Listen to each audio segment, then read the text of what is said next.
Starting at number 10 is the Seattle Seahawks. They have been a dominant defensive team. Darnold's playing good, not great football, but it's good. It's winning football. Jackson Smith-Njigba has been incredible this season. They deserve so much credit for what they. But I'm giving it to the coach.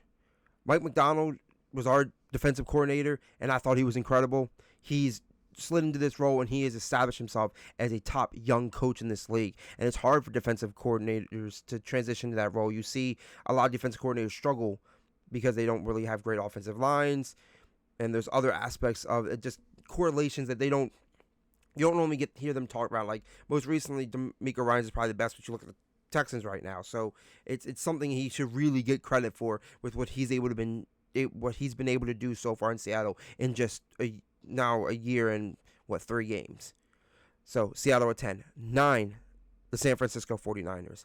When you're winning with a backup quarterback, your second or third best offensive weapon, George Kittle, not playing, and a defense that lost Nick Bosa relatively early in the game and no longer has Ufunga or Greenlaw from last year, and you're still winning, that's impressive. And you win different ways. They won that close. They won putting up big points with Mac Jones throwing 3 touchdowns, and they won today by a field goal. This is how you want a team to win. Now, I don't know how sustainable this is, and if they can't get healthy, or at least try to stay relatively healthy, this team is not going to keep doing this. But they have relatively a favorable schedule this season, so it's something to really watch as they progress. I still think they're going to be a competitive team to the end. Whether they're a playoff team, I still don't know, but as of right now, I got them at 9. Number 8, the Colts.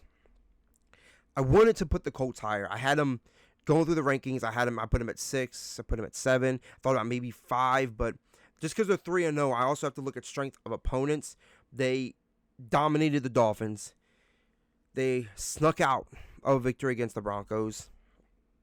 And they played a rookie quarterback with a very lackluster team.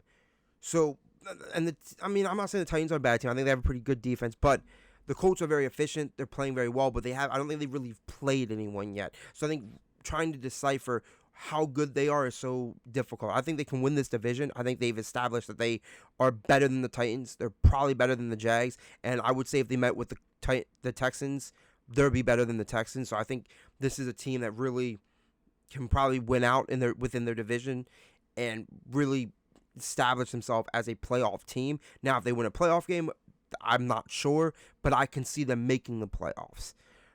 So, Colts, I will move you up once you start beating in my opinion, real competition. Next, number 7, the Green Bay Packers. Maybe I'm overreacting a bit. I'm still high on the Packers, but I can't give them higher than this after their performance against the Browns. The Browns had no offense. Packers had 2 phenomenal weeks back-to-back, and you couldn't beat the Browns. I get the Browns' defense is good. Maybe it's really that good, and it's going to help the Browns win games all season. But at the same time, you have Micah Parsons, you have Josh Jacobs, you have Jordan Love, you have a great play caller, you have a good unit, a well-coached unit. This is a type of game that you would hope you would win. But it was a nice trap game, and I think it's a wake-up call where they're like, okay, we're good, but we can't get complacent. And I think they were. It was early, but I think they already felt a little bit of complacency because they knew this team knows they're good. I think everyone is not shocked by how good this team is. But I got them at 7 because you got to beat the Browns. If you're going to be an elite team, you got to beat bad teams. And the Browns, I don't care how good that defense is, they are a bad team. Number 6, the Rams. I think the Rams would have been higher with a win, but they let the game slip away. And I don't really think it was anything they could have. They could have caught some balls. Some balls could have been a little more accurate by Stafford. But overall, I think they played a really good game. I think that it's hard when special teams is the main factor in your game. Because truthfully, that's what happened. Like 2 block field goals. That doesn't happen that often. I don't know. I can't tell you how many times it's actually happened in a game, but it isn't that often because it wouldn't have been such an amazing thing if it happens often. That really puts you at a disadvantage because now you're losing 2 possessions basically, and they scored off of one of them. It really puts your team in a deficit. I think that's hard to climb out of. But they were in it most of the game. And they had a lead and they lost the lead. I think this is a young team, still a young defense that's still getting it together.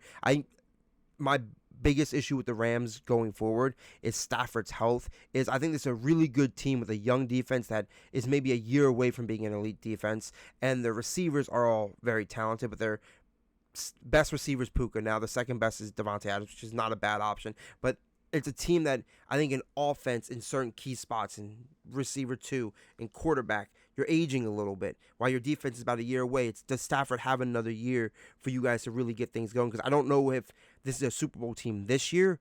If that defense can't really get it going and help lock down these victories, we'll see what happens. I think they're still going to be a competitive team, and I have them definitely competing for the top of their division.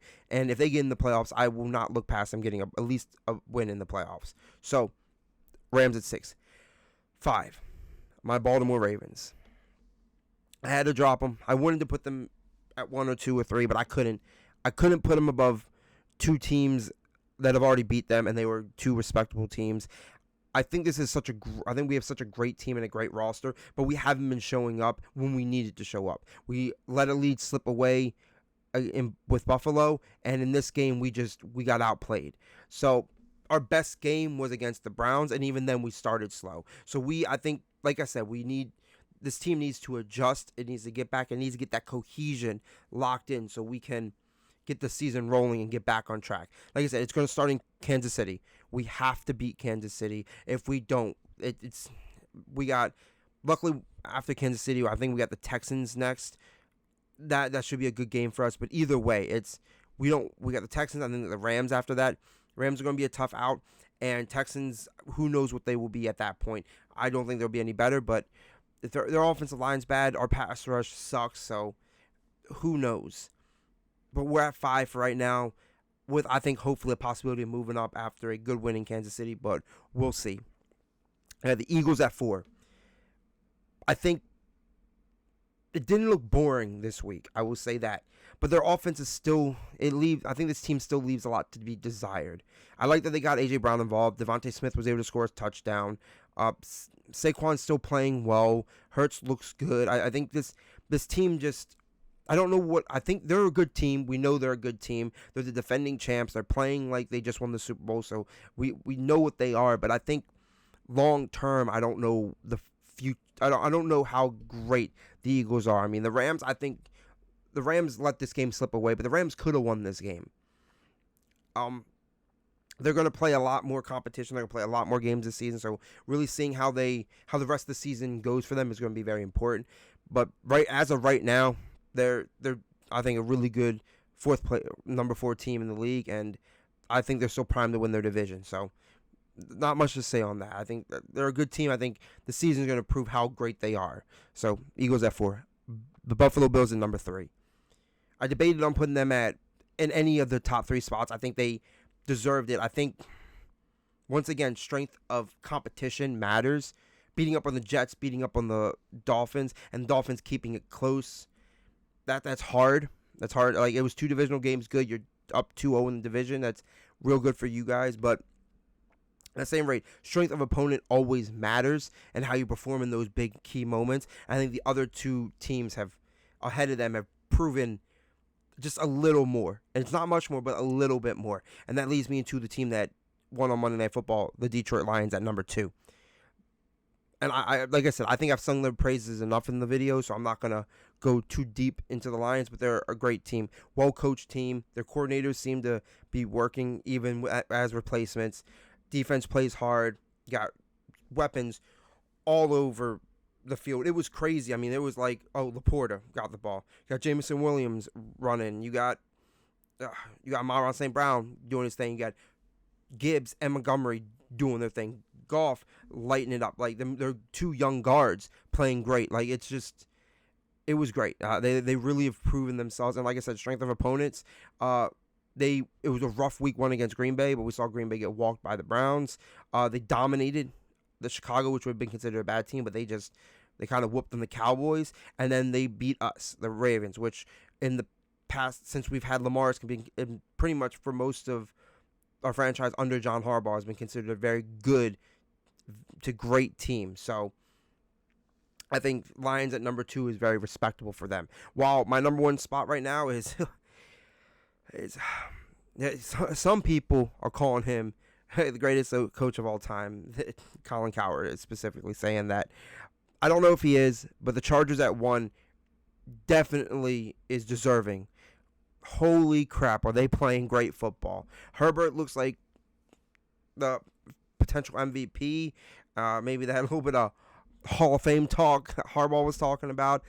Maybe I'm a little biased because it's a Harbaugh brother, and I'm feeling the love there. But no, this team's great. Herbert's great.